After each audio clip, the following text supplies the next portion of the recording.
Баяғы өткен заманда бір бай болыпты. Не ішем, не кием демей, молшылық пен тоқшылықта өмір сүріпті. Бірақ перзентінің жоқтығы күйзелтіпті. Бір күні бай кемпіріне: «Әй кемпір, қартайдық, малдың, дүниенің бізге не керегі бар? Осы мал мүлікке кім ие болады? Құдайдан бала сұрап, әулие аралап түнейік» дейді. Кемпір шалдың айтқанын жөн көріп, мал дүниеге қарамай жолға шықты.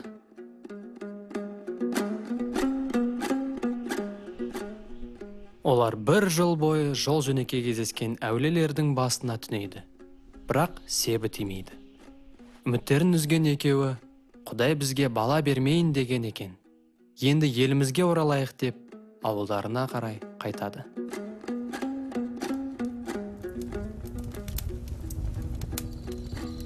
Жолшыбай бір түп ақ шеңгелді кездестіреді де, сонда кемпір: «Шал-ау, мына шеңгел тегін шеңгел емес. Осыған да түней кетейік» дейді. Сонда шал: «Атақты әулиелер бала бермегенде, құдіретті осы шеңгелде байлап қойды дейсің бе?» деп ашуланады. Кемпір шалына бой бермей, түнемекке шеңгелдің түбіне жатады. Шал амалсыздан анадай жерге барып орналасады. Шолпан туған шақта түсінде бір ақ шалмалы қожа кемпірден: «Әбден күйзеліп кетіпсіңдер. 30 ұл берейін бе? Жоқ, бәріне татитын бір ұл берейін бе?» деп сұрайды. Кемпір: «Бір ұл берсеңіз жетеді» дегенде, қожа ғайып болады. Кемпір ұйқысынан оянып кетіп, шалына қарай тура жүгіреді. «Әй, шалым» деп көңілі көтерілген ол бастан аяқ көргенін баяндап береді. Жүректеріне үміт оты ұялаған екеуі үйлеріне оралады. Арада біраз уақыт өтеді. Кемпір бір күні сүр етке жерік болады. Үйіндегі жарты төстікті асып жеп, кемпірдің жерігі тарайды. 9 ай, 9 күн толғанда кемпір торсықтай ұл табады. Баланың атын жарты төстік деп қояды. Төстік 14-15 жасқа келген шақ. Есіктің алдында өсіп тұрған түбі жуан бәйтерекке әкесі таңертең шықса түсте түсіп, түстен кейін шықса кешке түсетін әдет шығарады. Осыны байқаған бала әкесінің құлап кетерсің деп сақтандырғанына қарамастан, бір күні ағаш басына шығып қарайды. Ол алыстан көшті көреді. Өңкей жас ұл қыздар қаз-қатар өлең айтып жүріп барады. Олардың артынан жігіт келіншектер, ең соңынан шал кемпірлер еріп барады. Әкемнің ағашқа шықпа деп ескерткені қызық көрсе еріп кетеді деген екен ғой деп ойлап, бала ағаштан түседі. Бала көргенін әкесіне айтады. Сонда әкесі: «Балам, сенің көргенің өтіп бара жатқан дүниенің сағымы. Оны ешкім қуып жетпеген. Сен әлі жассың, өмірің алда. Қартайған шағымызда Құдайдан сұрап алған жалғызымызсың. Біздің өміріміз өтіп бара жатыр. Қызығыңды көре алмай кетеміз бе деген үрей маза бермей қойды. Сағымды сенің болашағың көрінер ме деген үмітпен бақылап жүрмін. О дүниеге армансыз кету біз сияқты қариялар үшін бақыт қой» деді. «Әке, ойыңызды түсіндім. Мен ғұмырымды енді бастамақпын. Сағымға ілесіп кеткенім жөн болмас. Дегенмен өз жолымды, бақытымды тапқым келеді. Әке шеше арманы бала бақыты емес пе? Батаңызды беріңіз, жолға шығайын» деді жарты төстік.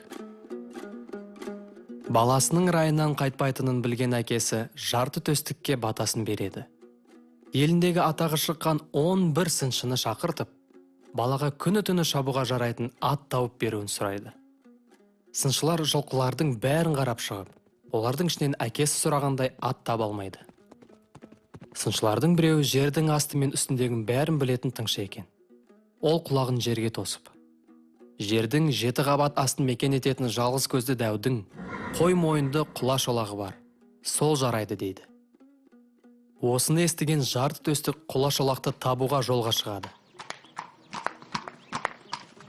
Жолшыбай үлкен ағаштың басында отырған бір құстың үлкендігі отау үй мен шамалас 2 балапанын көреді. Осы балапандарға қарап жатып, жарты төстік ұйықтап кетеді.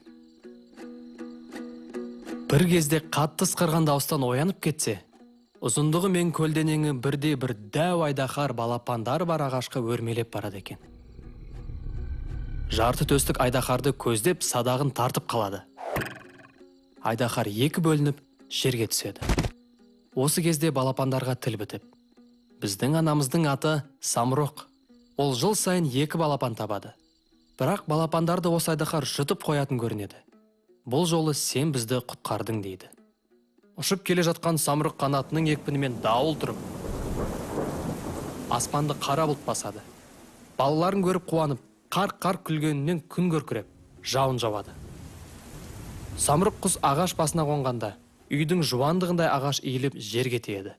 Балапандар 40 кез ағаш қасында өліп жатқан айдаһарды көрсетеді. Құс үп деп айдаһарды бірақ жұтады. Жарты төстікті көріп, онда тамағына қылғытып жібереді. Екі балапан анасының тамағына жармасып: бұл бізді құтқарған досымыз деп шыр-шыр етеді. Сонда құс ақ деп төстікті жерге лақтырып жібереді. Не болғанын түсінбей қалған жарты төстік есін әрең дегенде жияды. Самұрық жігіттен жөн сұрайды. Ол жер астындағы жалғыз көзінің құлашолағын іздеп келе жатқанын айтады. Самұрық құс: жасаған жақсылығың үшін сені жалғыз көзді дәуге жеткізейін. Барамын десең 40 мес су, 40 мес ет дайында дейді де тағы ұшып кетеді. Жарты төстік осы арада мекен ететін бұлан мен құландарды шетінен атып алып, 80 күнде 40 мес ет, 40 мес су дайындайды. Самұрық ұшып келіп жарты төстікке: 40 мес етті оң жағыма, 40 мес суды сол жағыма арт. Өзің мойныма отыр да мықтап ұста. Екі көзіңді жұм, ашпа. Басымды оңға бұрғанда аузыма су құй, солға бұрғанда ет сал деп ескертеді. Баланы мойнына отырғызып алған Самұрық ұша жөнеледі. Төстік құстың айтқанын орындап отырады. Біраз уақыттан кейін құстың «ал, көзіңді аш» деген дауысын естиді. Төстік көзін ашып қараса, жерге түсіпті. Самұрық бір тал қауырсынын балаға жұлып береді де: қалаған жеріңе де келдің. Дәуді ана төбенің арғы бетінен табасың.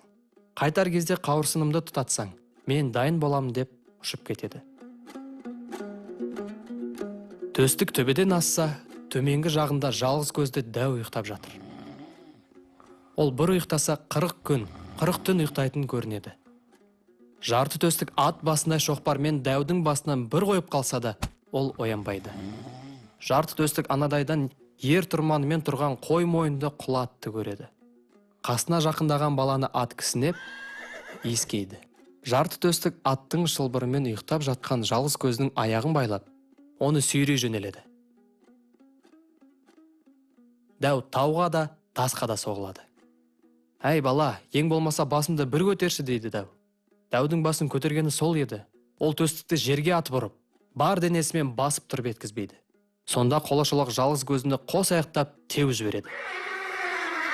Дәу ат шаптырым жерге барып құлайды да жан тапсырады. Құлаттың көмегімен дәуді жеңген жарты төстік атқа мінеді де, қуанышы қойнына сыймай шаба жөнеледі.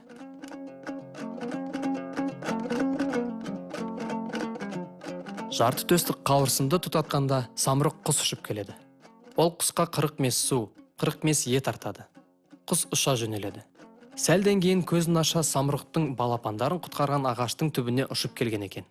Самұрық құс: айтарым, сен жоқта әке-шешең саған көрші елдің бір сұлу қызын айттырған. Бүгін сол қалыңдығыңды басқа біреуге ұсатқалы жатыр. Ал еліңді жоңғарлар шапты. Сондықтан сен кідірмей жолға шық дейді. Жарты төстік атына мініп шауып кетеді. Бірнеше уақыттан соң бір жиын тойға кездеседі. Бұл той оның қалыңдығының тойы болатын. Қыздың әке-шешесіне өзін таныстырып, күйеу жігітті жекпе-жекке шақырады да, оны жеңіп шығады. Қалыңдығы екеуі ауылына келеді. Елінде қаптап жүрген қалың жоңғарларды көреді. Қалыңдығын шет жерде қалдырады да, жарты төстік 7 құлаш ақ семсерін жазып, шайқасқа кіреді.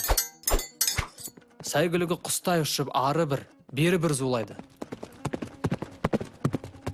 Сол кезде төстік көзін жұмып жақындаған жауларын семсерімен оңды-солды қыра береді. Жоңғарлар қаша жөнеледі.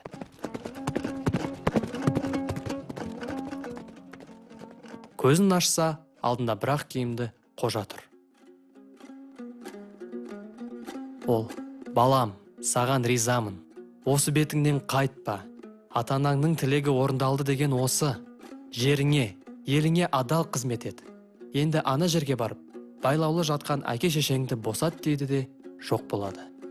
Аң-таң болған төстік қожа көрсеткен жерге барып, байлаулы әке-шешесін босатады. Жалғыз ұлының қалыңдығымен бірге аман келгенін көрген шал мен кемпірдің қуанышына шек болмайды. Олар сағынысып көрседі. Әкесі баласынан: «Балам, өмірдегі өз жолыңды таптың ба?» деп сұрайды. «Иә, әке, таптым. Мен еліме қорған болуым керек» деп басынан өткізген оқиғаларын баяндап береді. Осылай, бір өзі 30 ұлға татитын жарты төстік әке-шешесін жерін жоңғарлардан азат етеді. Қалыңдығымен қосылып, елін жинап, үлкен той жасайды. Балалы шағалы болады. Халқына, жеріне ие болып, бақытты ғұмыр кешеді.